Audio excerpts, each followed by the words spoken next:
Welcome back to Writer's Block. This episode will be delving into local cricketing action in the Grahamstown community, as well as discussing the Proteas' recent performances in their ODI series against Bangladesh. My name is Sean Goosen, and with me is Stephen Pettit and Ryan Harley. Steve is the newly appointed Rhodes Cricket Board chairman for next season, while Ryan is the captain of the Shrews 11 Rhodes cricket side. Gents, thanks for coming along. Ryan, you can take the first question here. Rhodes currently has two teams participating in the local cricket league, as I understand. The first team in the Premier Division and then the Shrews in the second division. How are each of those teams performing at present? Well, the first team haven't had a game yet, so I suppose only time will tell. When is your season kick off? Well, the first team went on USA to Pretoria, so their season was obviously, the start of their season was delayed because of that.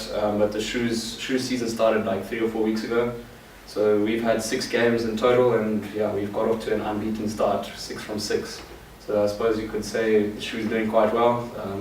Got 3 batsmen in the top 5 run scorers in our league, and 3 bowlers in the top 5 wicket takers in our league. So yeah, the Shrews are doing fantastically, and I suppose only time will tell how the first team get on this season.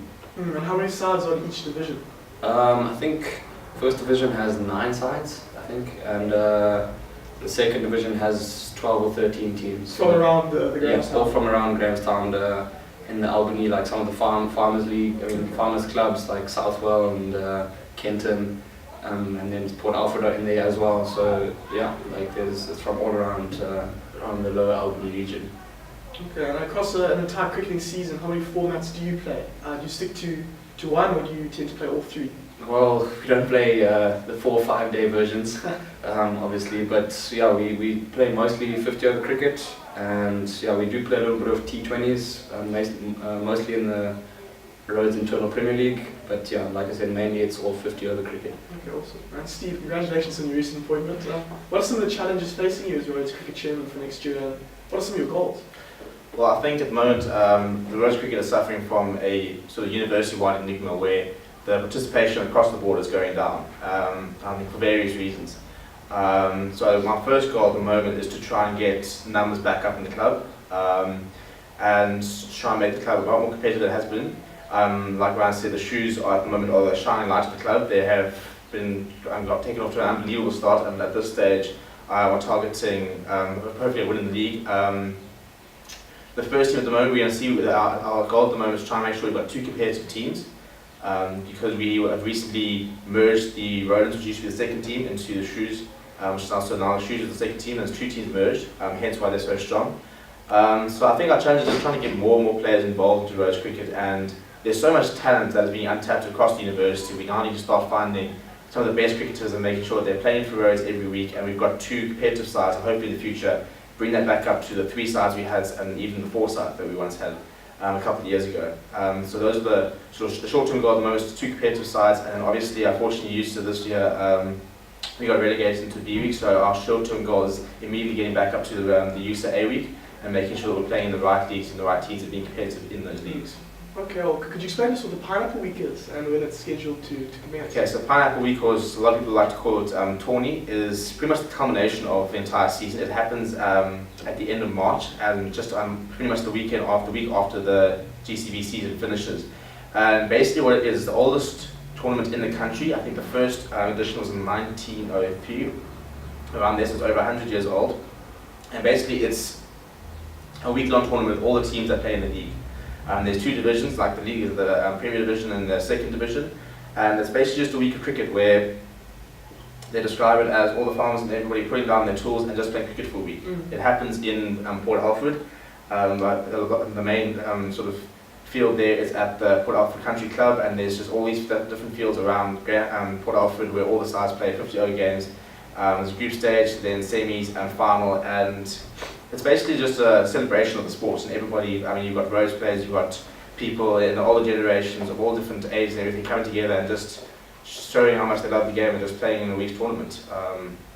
It's definitely one of the highlights of the calendar and what we look forward to every season, and hopefully next year we will be quite competitive in it. Is there Premier and second division for that as well? Yeah, so the first division will have the first team playing in it, and then the second division we used to have 2 teams, but now we'll only have the Shrews, and given their form, then I think the Shrews are targeting potentially a tourney win. Oh, awesome. Okay, well, it seems like Rose Cricket's certainly on the right path, guys. Well, now onto the Proteas. Their 104-run victory over Bangladesh in the second ODI on Wednesday wrapped up the series for them. Obviously, they've still got one to play at Buffalo Park on Sunday. Ryan, South Africa are currently ranked first on the ICC ODI rankings, and Bangladesh sit at a lowly 7th. Considering the clear gulf in quality between the two sides, are we perhaps reading too much into these emphatic victories? No, I don't think so. You've got to take a look at the conditions that they're playing in. I mean, you say that the rankings, but I don't think that those ICC rankings mean all that much. If you look at the recent ICC Champions Trophy, South Africa didn't even make it out of the group stages, yet Bangladesh and Pakistan made it into the semi-final and final, respectively. So I personally don't think that those rankings mean very much. If you were to send the Proteas team to Bangladesh, for instance, to go and play test matches and ODIs there, I'm sure that they would struggle just as much. And you know what, it's international cricket, you know, anything can happen, and the fact that the Proteas have been dominating is a good sign for the future. I definitely don't think that you can't, you can read a lot into the performances, and I think that they're on the right path. Well, of course, the Proteas were recently taken over by Otis Gibson, West Indian coach. Ryan, do you think that that's a clever move by Cricket South Africa, sort of employing a foreign coach with sort of foreign mentality, a different psyche? And do you think that it could perhaps help us maybe overcome that chokers tag and build up to the 2019 World Cup and at the tournament itself? Well, I don't see a problem with appointing a foreign coach. I mean, I look at some of the recent foreign coaches around the world. You look at Gary Kirsten, who coached India to the 2011 World Cup victory, and Andy Flower, the Zimbabwean captain, he coached England to #1 in the Test rankings and back-to-back Ashes wins. So there's nothing wrong with it, and he's got off to a very positive start. So I suppose it's a bit too soon to say whether it's the right move or not, but definitely there's some positive signs, I think, and time will tell. And in terms of the choker tag, again, it's one of those things where I think maybe the Proteas go into the tournament in good form, and then they've got so much pressure to perform at the highest level. And I suppose again, time will tell whether Otis can try and reverse that chokers tag and make them perform at the ICC events. I don't know, it's a bit too soon to say. Well, the side contains a number of youngsters, the likes of KG Rabada and Andile Filikwayo. Steve, which of them have really stood out for you and perhaps made a big impact on you? Well, I think obviously going back to the Test series, the long-awaited introduction of Aidan Markham, who we've been calling for many months, and we saw the benefits he should have gotten that century in the first Test, we got in the second Test. So for me, he was a big one. In my opinion, a future Proteas captain.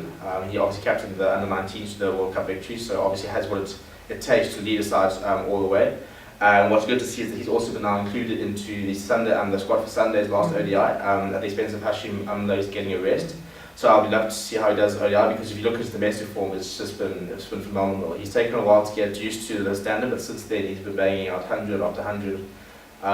So hopefully that's somebody to potentially open with Quinton de Kock in the future and perform another partnership to come. Andile Filikwayo is another one. I think he had a bit of a slow start to his international career, but he did pick up his career best figures in the last ODI. So again, somebody that's young, they're still trying to discover who he is when he fits into the team. Also not terrible with bat in hand, so I think he's one that needs to develop him well. And so we've got potentially a decent bowler, a middle order bowler, as well as some late order batsmen there.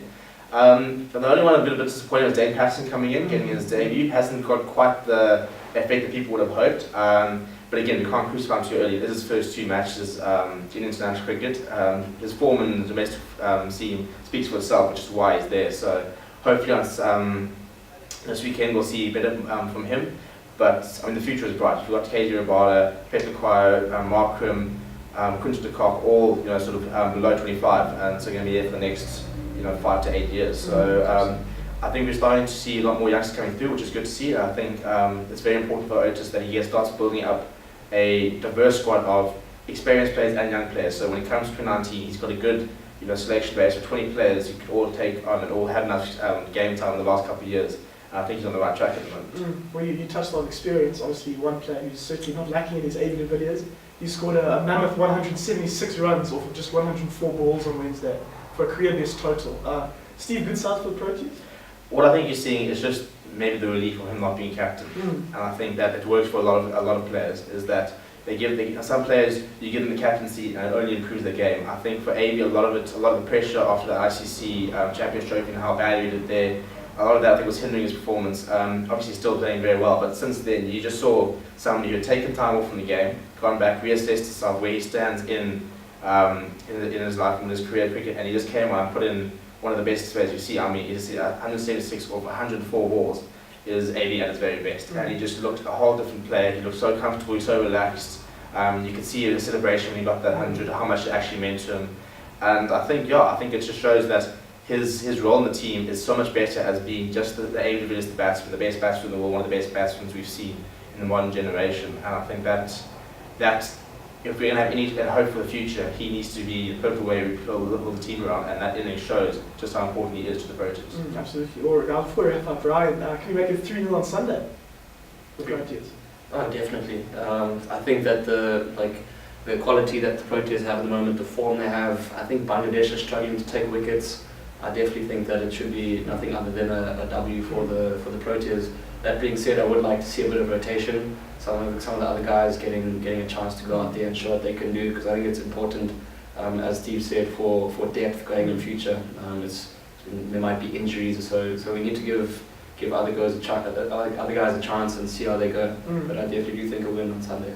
Well, Steve did say Hashim Adler has been rested for that. Yeah, I certainly can't wait for that game on Sunday, guys. Thank you so much for coming down and answering the questions. That's all we have time for this episode. Thanks for tuning in and take care.